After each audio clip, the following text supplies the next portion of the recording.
thought, and as I was singing that, I was kind of just picturing my little grandson in my mind, because he'll be sitting playing on an iPad, rolling trucks in the floor, or whatever he's doing, and then just out of the blue, he'll start saying, Waymaker, miracle worker, promise keeper, light in the darkness. And then he'll say, my God, that is who you are. See, you got to put an emphasis on the God that you're talking about. There's many gods in this world, but I'm talking about my God, and I'm talking about your God. I'm talking about the God of glory.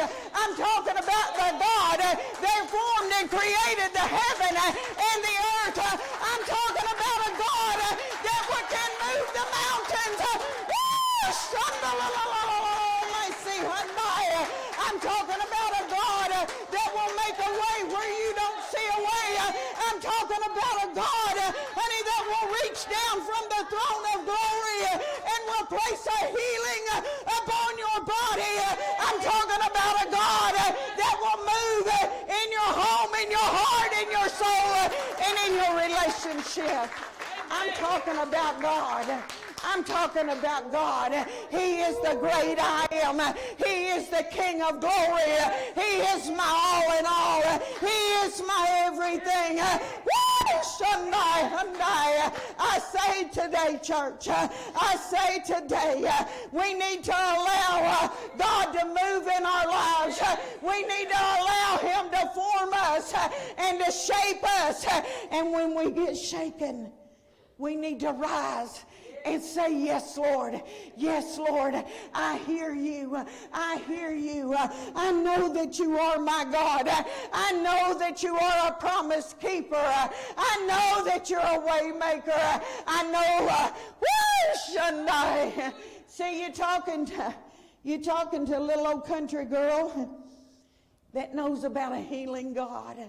You're talking about to a little old country girl that knows how God can speak into your heart, into your soul, and into your mind. I also know how He can speak in an audible voice because I've heard Him. I also know how He can move when you think there's no way possible. Oh my.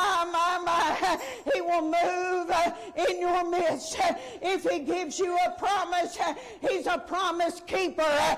He said, I will hasten to perform my word. I'm talking about a God, honey, that can raise you up out of your circumstance. Woo, Shundai. I'm talking about God. I'm talking about God. See, I had on my heart yesterday and last night and early this morning, and you ever get a thought and you think that's what I need to do? It's what I thought. And so I had a thought that I wanted to preach to us this morning about fear. How fear can overtake you and overwhelm you. How fear can get a grip on you, and how fear, see, there's a difference, and I got to thinking about this. There's a difference in a quick and a sudden fear of something you see and walking in daily fear. See, there's a difference, because I'll be the first one to tell you all, I go out in my yard and I see a snake. I'm running back in the house. I'm screaming for one of my boys to go take care of it because it gives me an instant fear. I don't want it to get in the house. I don't want it to get to me or to and for some reason I think my boys are miniature Herculeses or something. I say, go take care of it, and they do. They don't have that fear. They'll go out there and they'll take care of business. But if the enemy puts a fear in your mind, and he puts a fear in there, and you allow it to grow, you allow it to fester, you allow it to get rooted in, Oh, my. I don't know why this morning I got a message over here, and I might get to it and I might not. But I thought, and y'all forgive me, but my mouth is dry today. And I've told y'all about this so many times that you're probably getting sick of hearing about it.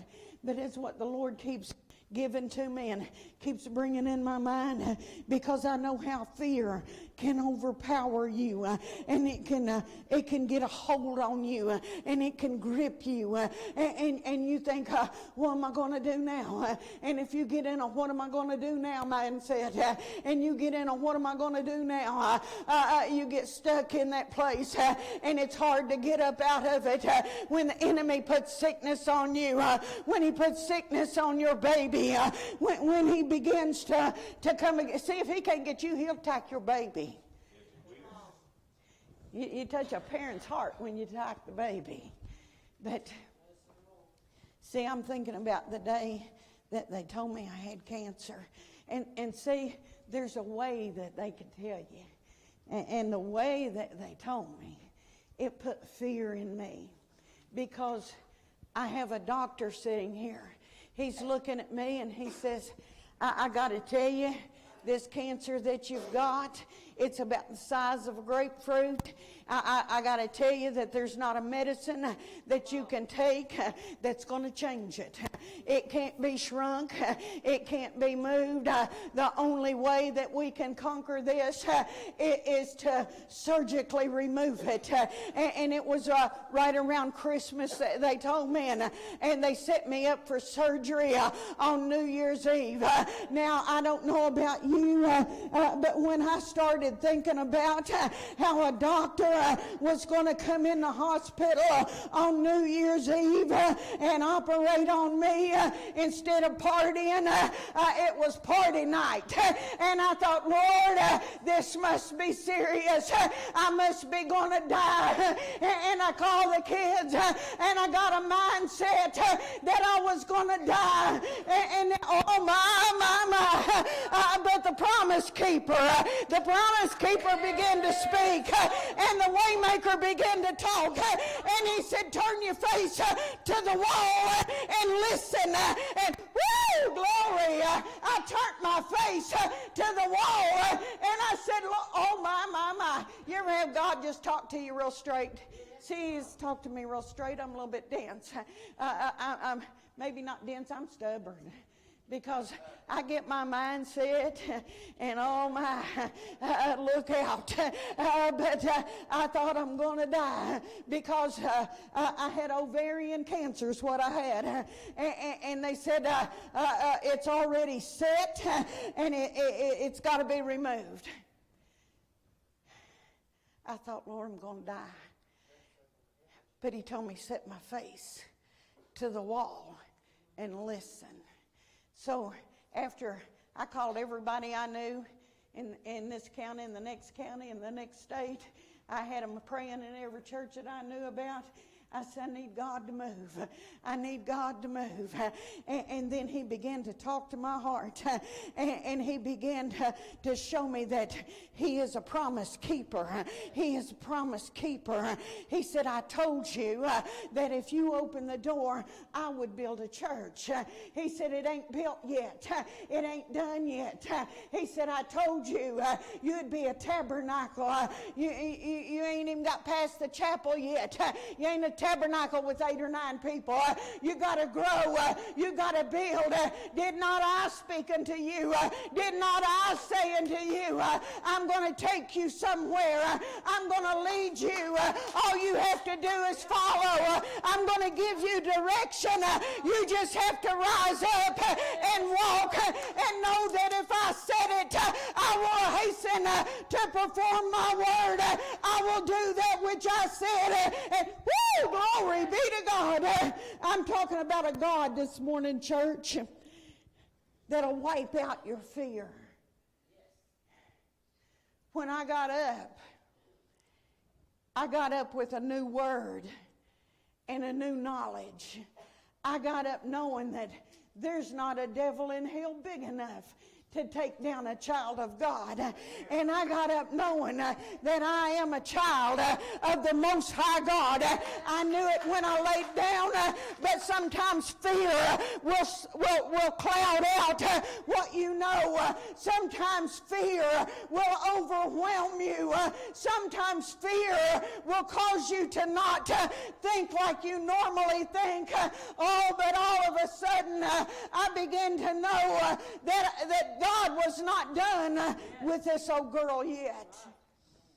And I thought, maybe I'll have to go through surgery. I don't know. Maybe I'll have to go through some things. I don't know. But then I began to talk to God real straight. How many knows that you can talk to God straight? He already knows what you're thinking. He already knows what you're feeling. Somebody say, oh, it's a sin to tell God what you think and how you feel. I say, you don't think He already knows? He knew it before you did. So I said, God, I know what the doctor said. I know what the prognosis they give. But now, Lord, I need to hear what you say. And Lord, I need to remind you, this is a brand new work. The church wasn't even a year old yet. I said, this is a brand new work, brand new church, and it's a baby that's got to grow. And if you want me to be the pastor and be the mama, then you're going to have to raise me up. If I'm laid out for 6 or 8 weeks, I'm going to lose time. And I need to be busy about my Father's business. So he told me somebody to call. So I called this person. And I said, I don't know why. I said, I was praying about this situation. God told me to call you. And they said, oh, well, let me tell you. There's this doctor in Lexington. He's a Christian doctor. You know, it makes a difference if your doctor prays or not. He's a Christian doctor. Go see him. So I called him up, Marilyn, and I was still thinking with my little brain. And they're going to set me an appointment 2 or 3 weeks away. And I said, now, wait a minute. They've got me scheduled for surgery on New Year's Eve. They said it's important I show up. And the receptionist kind of laughed, and she said, honey, don't think for a minute if you cancel that appointment, they won't reschedule you if you want to go back. But let me give you this appointment. It's the only one I got open. And I said, okay. So I called and canceled my appointment here, and I went to that appointment there. And remember now, they said this cancer is the size of a grapefruit. Now, you know, if they tell you got something inside you, it's not supposed to be there, and it's this big, and oh my goodness, you begin to think about it. And this doctor, you know, I'm easily scared. I don't want to know what you're going to do to me. I just, you know, do it, get it over with. Don't tell me. But this doctor made the mistake of telling me, Brother Larry. He said, now this is what we're going to do. We're going to open you up. We're going to remove the cancer, and we're going to take your liver out and wash it, and we're going to do this, that, and that, this. And I'm thinking, oh, my God.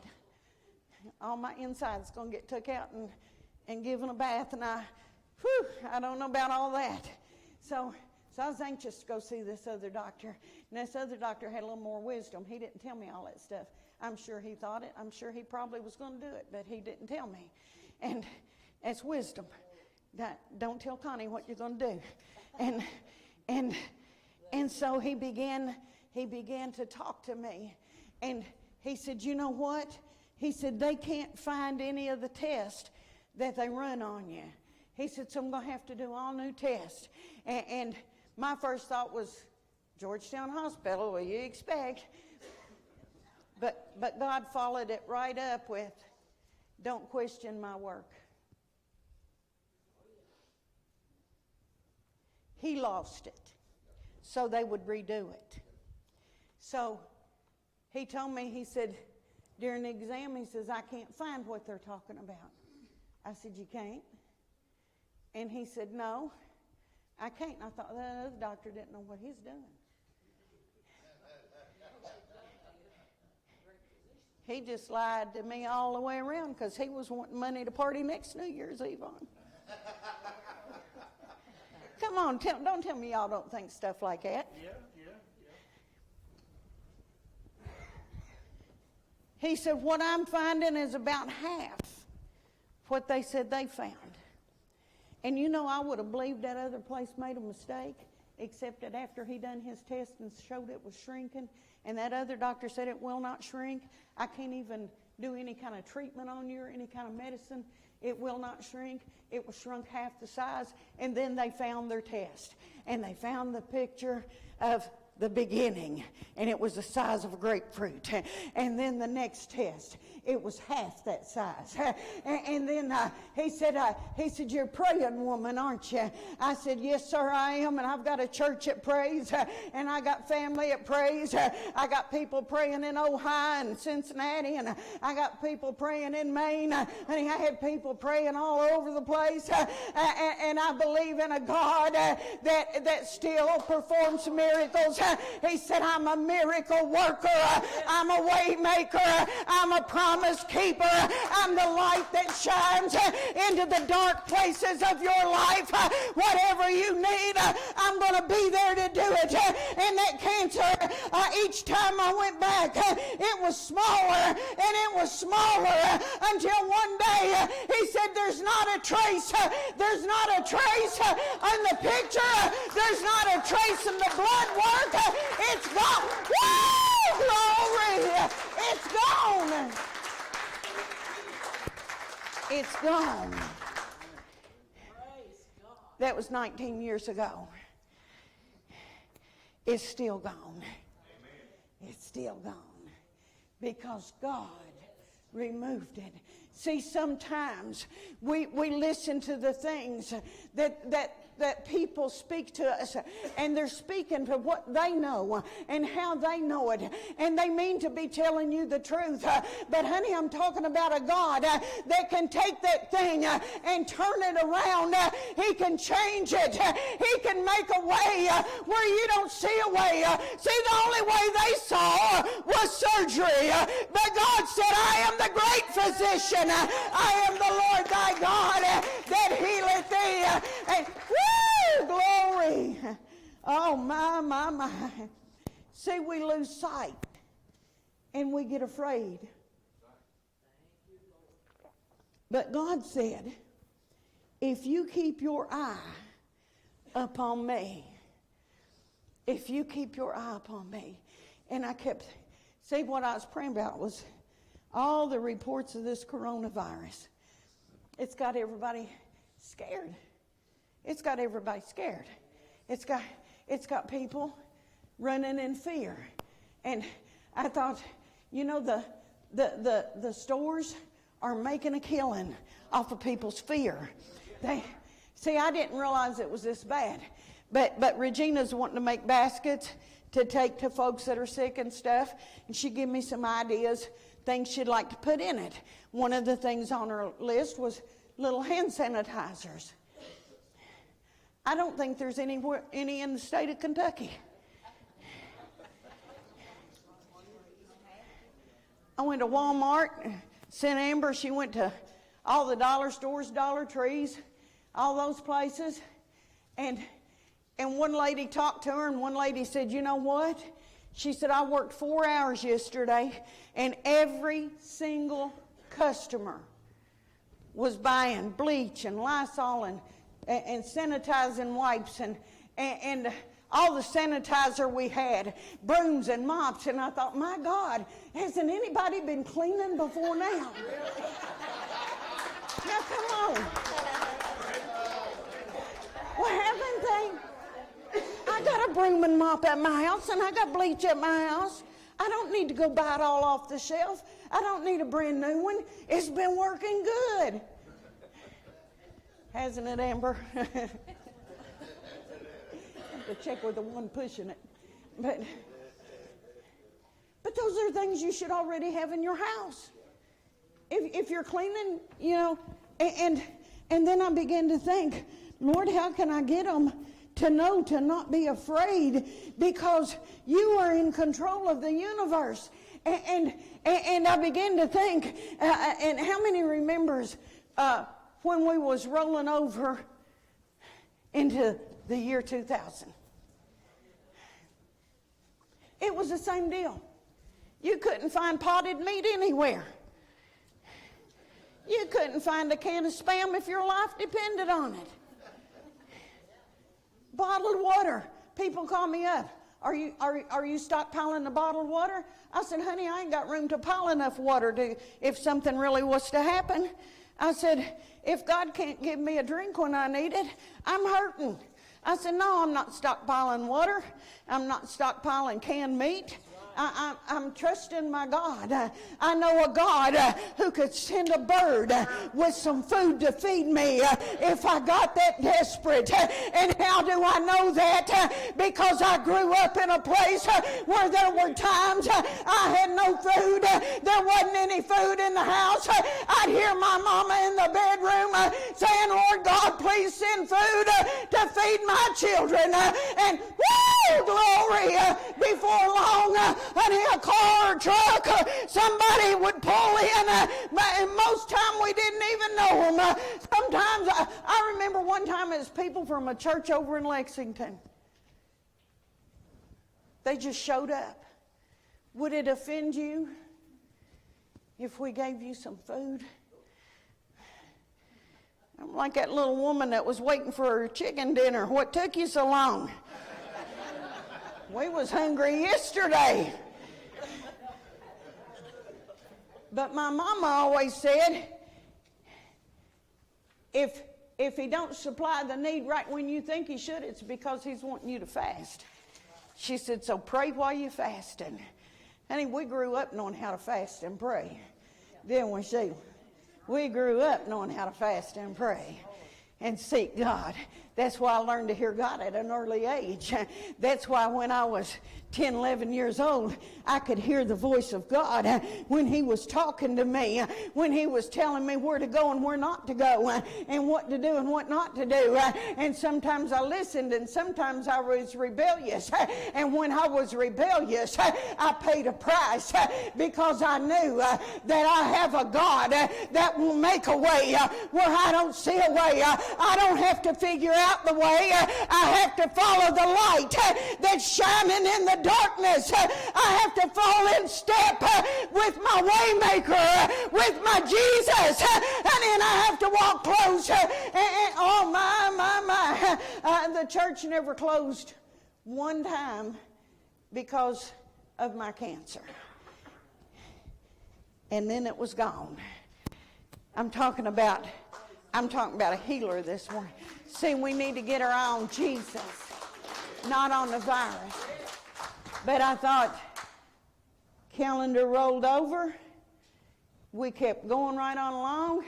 About a month later, I got the office a lot of canned meat and Spam you ever seen donated to the church pantry. They could have saved their money, trusted God. But hey, I was glad for the donation. We fed a lot of people. But I'm talking to you, church, about trust. Trust in God. Put your faith in God. Look to him, because he's the one that'll make a way.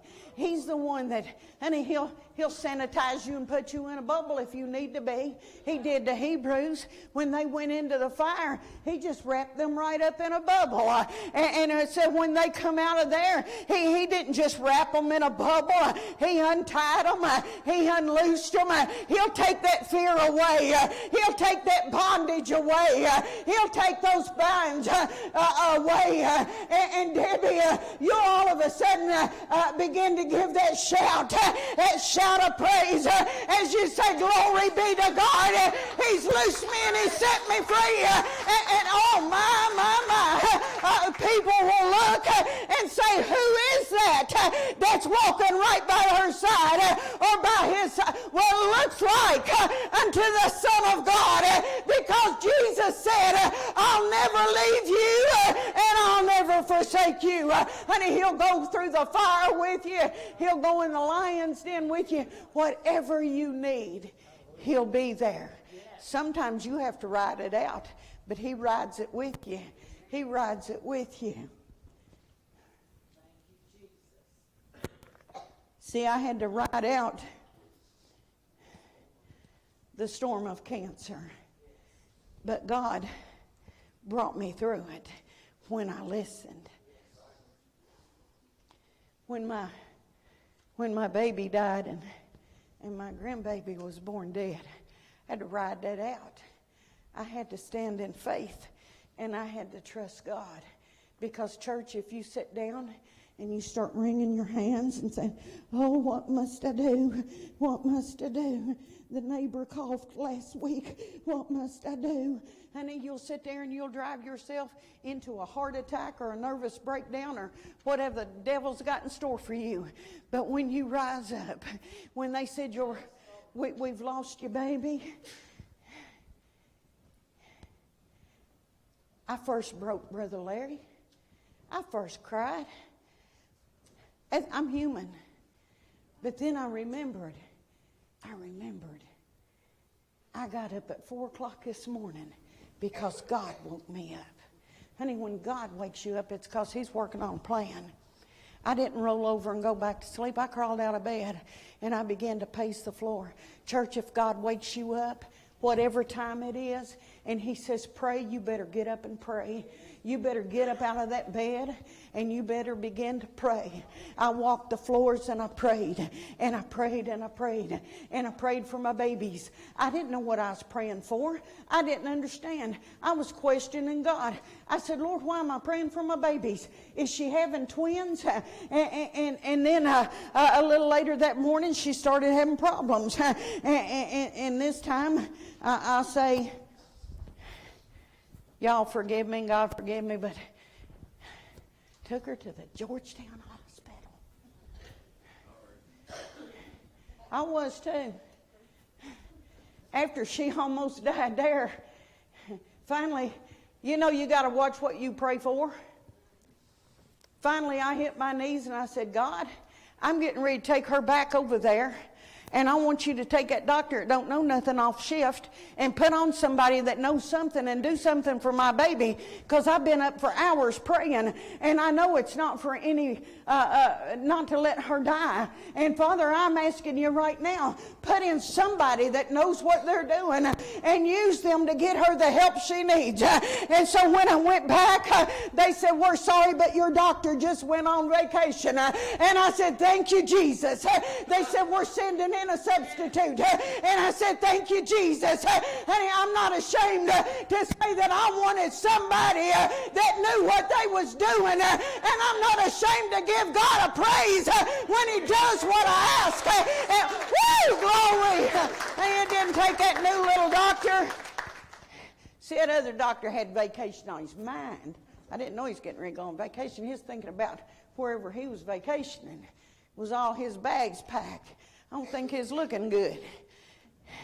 This new doctor didn't have another agenda. Didn't take her a minute to tell us what was wrong. Rushed her to the UK hospital. And when she got up there, they began to work. And when they began to work, and then they come back out and they said, we've lost her, but we're trying to stabilize her. And at first my heart fell, and then I said, oh, Jesus, you said pray for my babies. She's my baby, and her baby's her baby, and it's my baby. But, Lord, they're both your babies. And you said pray, so I've prayed. I've walked the floor, and I've prayed. And now, Lord, I expect nothing less than a healing. I expect nothing less than her to be raised up, and that baby to be raised up. And I don't know why I have to tell all this again because I know almost everybody in here knows it, but it's what's in my heart. God said, put fear under the blood and stand on the word and know that He is your way maker. He is a promise keeper. He's still a miracle worker. He still raises the dead.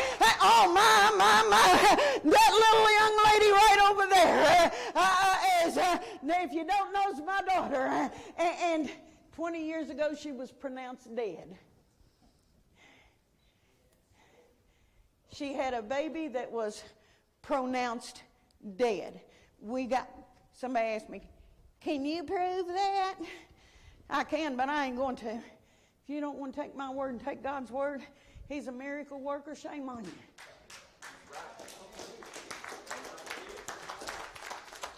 If you ain't got enough faith to believe that God can raise the dead, you better find a place to pray and ask God for some faith. But you know what? I had to write it out for the first day and night because they kept giving me bad news. First they said, we're trying to stabilize her. And I said, okay, when can I see her? And the doctor thought I was a lunatic. He said, lady, red flags should be going up all around you. Did you hear what I said? I said, I heard every word you said. When can I see her? I want to know when I can see her. And they said, well, if we get her stable, she's going to go to intensive care. She'll be on life support. They began to tell me the prognosis. It's going to be this many weeks. And the baby, if we get him resuscitated, it's going to be this many weeks. It's going to be this and it's going to be that. And I said, okay, but when can I see her? And I wrote it out. I walked to the ICU with her, and the nurse said, don't expect her to be here in the morning. I know that you're hoping, but I don't want you to have your hopes up because they've done lost her once, and there's no promise she's going to make it through the night. I thought, I don't know who gives you promise, but I know who gives me promise.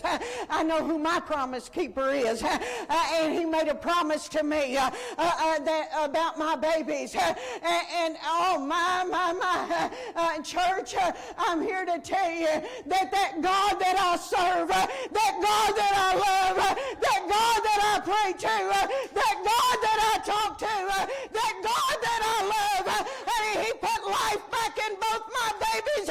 He raised them up. Glory be to God.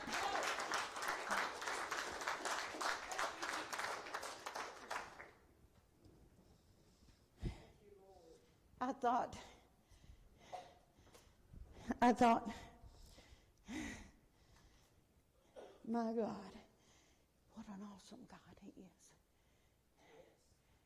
And I told y'all, and I'll share it again just because I think it's funny. I love it. They told me, that she was on life support and they'd be trying to wean her off. Well, they weaned her off, and they said she ain't going to be able to come around or talk to you or nothing, for a little while. Just be patient.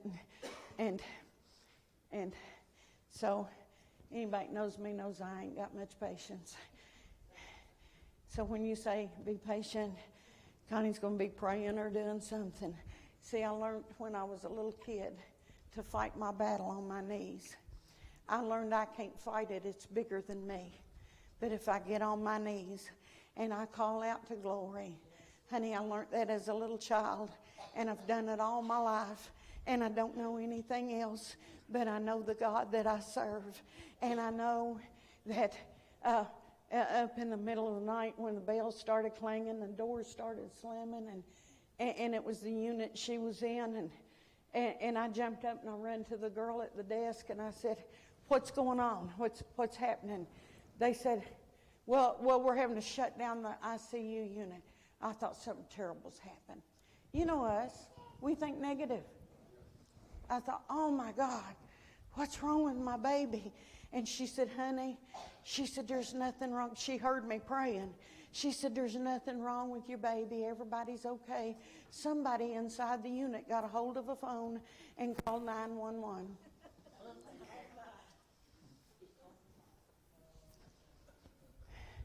They opened the doors and let us in. Her nurse said, please Please don't tell them that I let her have a phone.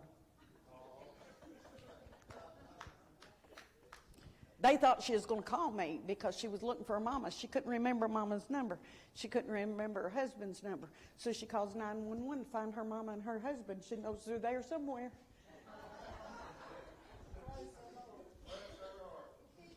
She wasn't even supposed to be sitting up or talking for at least another 2-3 weeks.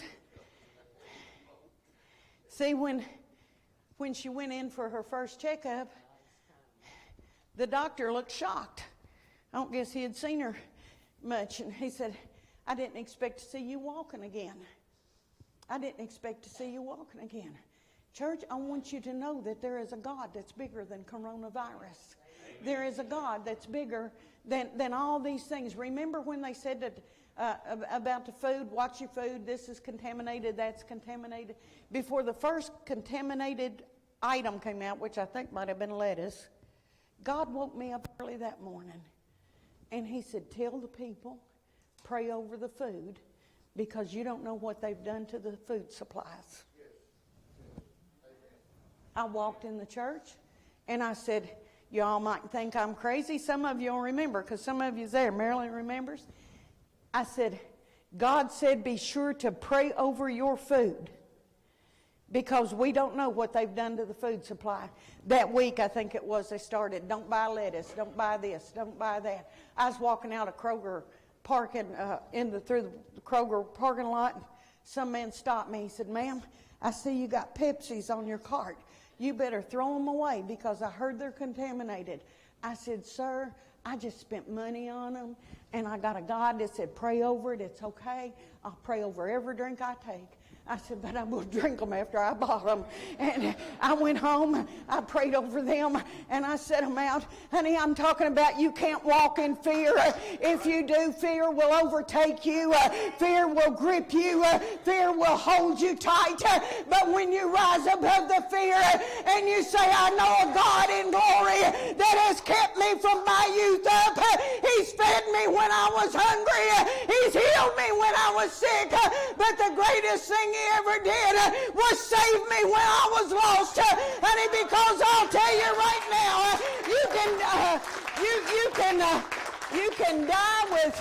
you can die.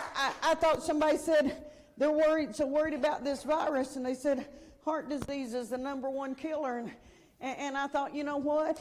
The greatest sickness I know about, I don't see very many people protesting or very many people trying to change it, because it's sin. If you have sin, it don't matter. It don't matter what you die with.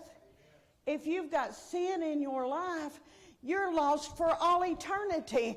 That's a death that separates you from God for all eternity. But if you have salvation, if you've accepted Jesus Christ as your Savior, honey, if that cancer that took me out, I'd be dancing on streets of gold today. Honey, if this heart disease takes me out, I'm just one step closer to glory. Woo! Glory! Honey, I'm talking about a good God. Church, I want you to know, and I wrote it down somewhere, but God does not give us a spirit of fear. Fear is a spirit that can overtake you, just like a spirit of lion, a spirit of lust, all these spirits that are out there. Fear is a spirit that the enemy uses to get you bound to where you can't trust God. But when you bind that spirit of fear and you say, my God did not give me a spirit of fear, but he gave me a spirit of love and of a sound mind. See, he gave me peace that the world knows not of. He gave me love that passes all understanding. He gave me a sound mind. Sometimes y'all think he didn't, but he really did. See? And power. He give us power to overcome every obstacle, every hurdle. What we need to learn to do, church, and my message was going to be putting on the armor of God this morning. Are you dressed for battle? I might preach it Wednesday night. Who knows? But are you dressed for battle? Because once you get where you need to be with God, you're talking to Him every day. You're reading His Word every day. See, if you have communication, if you have a communication where you're talking to Him, start before you get out of bed in the morning. Talk to Him all throughout the day. See, your knees is not the only place you can talk to God. I talk to Him while I'm working, while I'm doing stuff. I talk to Him while I'm driving in my car. If you pass me on the road and I'm talking and I'm the only one in the car, don't get afraid. I'm just talking to my Father because I talk while I drive. I just, I talk to Him all the time. And I always talk to my kids. Whatever's bothering you, if you're having trouble taking the test in school, pray. Pray. You don't have to pray out loud. Just say, God, I studied this. Now bring it to my remembrance. And I had them so sad that they knew it. That which kid was it? I told I'd be praying for the driver's test. Was it you or one of the boys? One of them. I took them to get their driver's license. I said, now don't be afraid. I'm going to be standing right here in the parking lot. I'm going to be praying the whole time you're out there. And they looked at me and they said, oh, Mom, please don't be down on your knees praying when we come back because it'll embarrass me to death. I said, I can pray standing up. I do a lot of my praying now pacing. But see, not only will God move, but He will remind you later when you need it. Because I was in a situation not very long ago, and I got worried about Lucas. But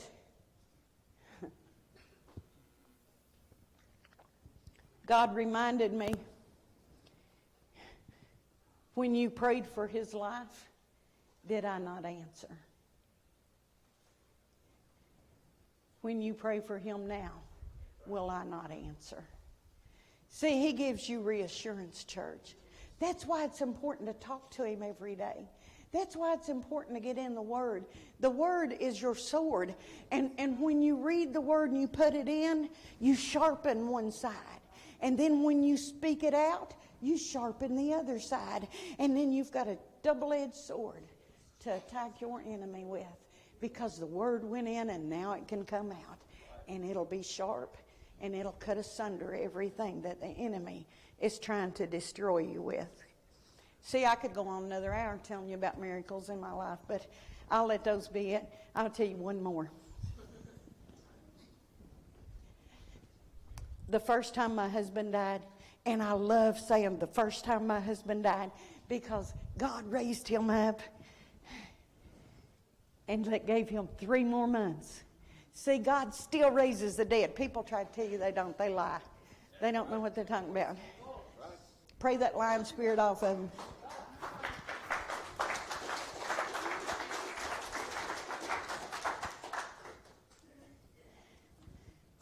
And I had notes for a change. I bet Sheila was so proud, and then I didn't use one of them. Well, I did use one. I used that one verse. But I'd like for them to come back to music if they will. And I just hope today wasn't what I planned, but I believe it's what God planned. And I hope it's been encouraging to you. Because, see, people are running in fear. And you know, you can empty the grocery store and the drugstore of everything they got. But none of it can save you. Only Jesus can save you. He's the promise keeper.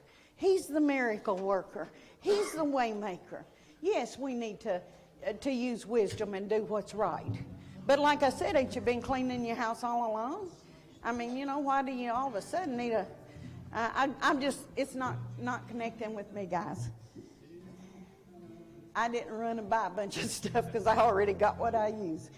But God is good. Trust him.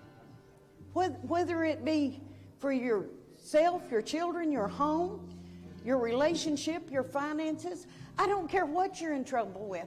Your health, trust God. Yes. Yes.